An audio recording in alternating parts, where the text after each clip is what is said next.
I want to show you how two little words in English can help explain complicated situations without complicated details. Those two words are the words for now. Let me show you what I mean with two quick sentences. I could say, I live in Madrid, or I live in Madrid for now. That first sentence is a simple fact. The second sentence tells us a little more. It says that, yes, Madrid is my current situation. This is a fact right now, but don't assume that it's permanent. In this lesson today, we're going to really understand the power of these two words and how much flexibility they give us in a situation, especially when we don't want to or we shouldn't share all the complicated details. And we're going to look at other phrases that are very similar. But before we go there, I want to examine a little more closely just what these two words are doing it. So let me give you another example. This time, I want you to imagine you're in a team meeting trying to solve a problem. Someone offers a solution, and your supervisor says, "This will work," or "This will work for now." Again, these two words are doing something important.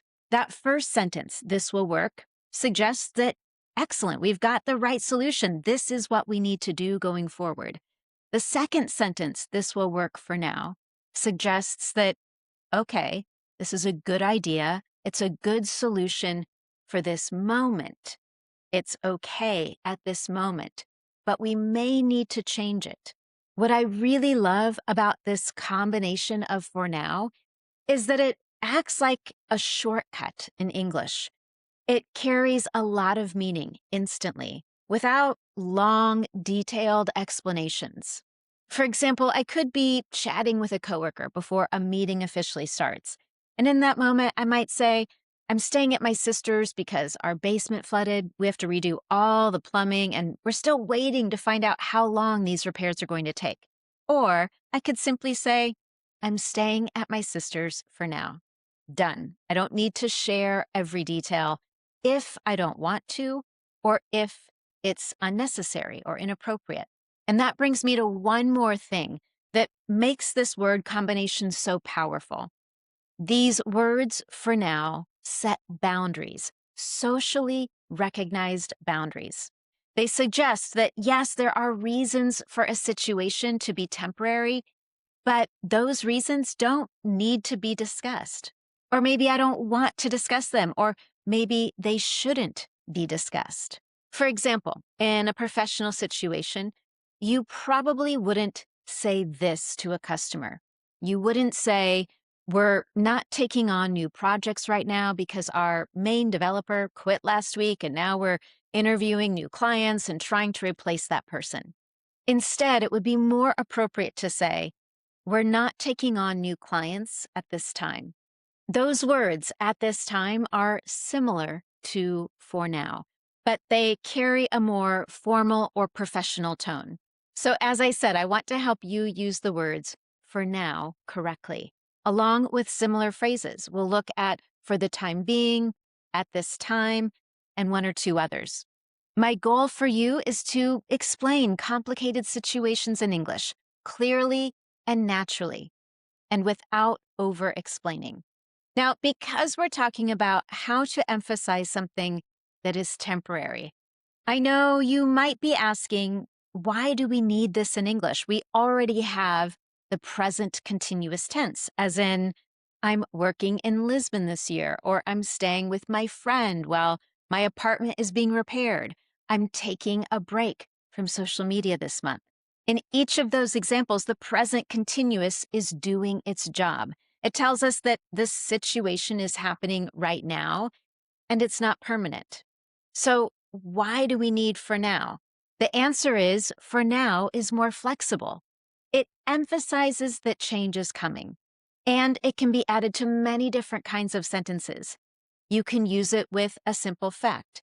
I work at a restaurant for now. You can use it with a future decision. I'll keep my old phone for now. You can use it with a decision already made. For example, we've decided to wait for now. And you can use it for permission. You can use "my office" for now. And lastly, you can use it with a simple statement about what is possible. That option is available for now.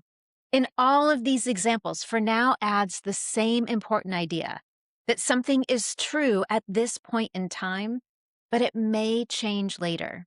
And this matters because not every temporary situation fits neatly inside the present continuous framework. Sometimes you're talking about a fact, a decision, a presence, a rule, a permission, or a solution. And in those moments, the words for now help you add temporary meaning without changing the whole sentence. Before we keep going, I want to ask, does it feel like you already know enough English to survive everyday conversations, but surviving isn't what you want? You want to share your real thoughts, tell stories, ask better questions, and feel like yourself in English. You want to connect to other people. That is exactly what the Confident Women community is for. If your goal is to be more fluent, more confident in English, and you know that what you need is speaking practice plus support to help you get there, I would love for you to check out and join us inside the Confident Women community.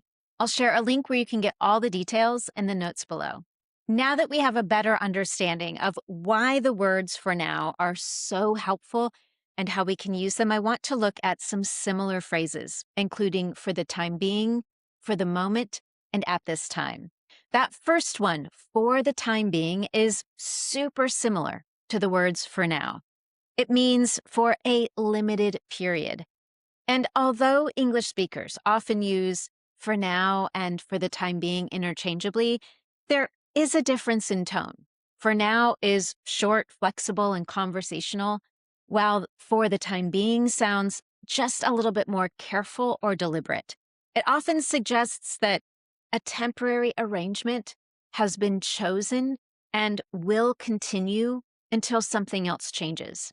For example, for the time being, we'll continue with the current plan, or we can use the guest room as an office for the time being.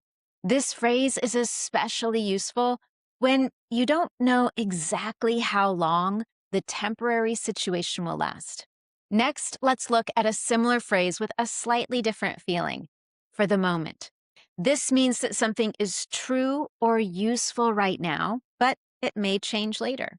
It is close to that meaning of for now, but it often sounds more thoughtful or careful. For example, for the moment, I'm happy in this position. Now, in saying that, it doesn't mean that you're going to stay in this job or in this position forever. It means that this is how you feel about it right now. Here's another example. For the moment, let's keep the schedule as is. Or for the moment, this solution is enough. In each example, we're saying that the current situation works at this moment, but you're leaving room, you're creating future opportunities for a different or a better situation later. So if the words for now feel like the most natural phrase for everyday speech, for the moment can feel a little more reflective, like something you're thinking through. So you might use for the moment when you want to say that this is true right now, and I'm not making any bigger or more permanent decisions yet. And now let's move on to the phrase that we most often use in professional situations, at this time. This is more formal and professional, and it means currently or at the present time. But again, it may not be permanent. You'll often hear this phrase used in customer service, business emails, company updates, or professional conversations. For example, going back to what we shared earlier, we're not taking on new clients at this time. Or we're unable to offer a refund at this time. Or this isn't something we provide at this time. In each case, those words at this time help to communicate the current limitation. It tells your listener what is true right now without giving unnecessary details. And that really matters in professional situations. You might know all the background details behind the limitation. Maybe you're team is short-staffed, maybe a policy is changing, maybe there's a problem behind the scenes. But your customer or client or the public doesn't always need that full explanation. So instead of saying too much, you can just say, we're unable to offer this at this time. Now, one thing I want to add here, when we add the words at this time, it doesn't promise that something will change later. It could, but there's no guarantee. And again, that's why it's so useful for professional boundaries, limitations, or careful responses. Now that we have this in place, now that we understand the meaning behind for now, for the time being, for the moment, and at this time, I want to make this more practical. How do you choose the right phrase in the moment? When it comes to making that decision, the good news is they all overlap. So you don't need to treat them like there's super strict rules. Instead, it may be better to think about the situation that you're in and the tone that you want to use. If, for example, you want the most natural, the most flexible, the most casual for everyday conversation, that's when to use for now. I live in Madrid for now. This works for now. We've decided to wait for now. Then, if you want something a little more careful or deliberate, use for the time being. For the time being, I'll continue with the current plan. Or I'm staying here for the time being. If you want something that suggests you're being thoughtful and reflective, thinking through a current situation, and especially handling a current feeling, decision, or solution, that's when to use for the moment. For the moment, I'm happy in this position. For the moment, let's keep the schedule as is. And again, if you're looking for something more formal or more professional, especially when you need to communicate a limitation, that's when to use at this time. For example, we're not taking on any new clients at this time, or this isn't something we provide at this time. What I recommend is that rather than trying to memorize some strict black and white rule, I want you to remember the general feeling. For now is every day, very flexible, very casual. For the time being is a little more careful, and it often describes a temporary arrangement. For the moment is thoughtful and reflective. It talks about what is currently true. And then at this time is professional and formal. In the end, all of them help you do the same important thing. They help you explain what is true right now without giving complicated details or making something sound permanent. So now I want to bring this back to where we started. Those two little words for now can help you explain the complicated without complicated details. So here's your practice for today. I want you to think about one thing in your life that is true right now, but might change later. Maybe it's where you live. Maybe it's something about your work situation. Maybe it's a routine, a decision, or a temporary solution. Once you've got that idea in place, I want you to try finishing one of these sentences. For the time being, I'm.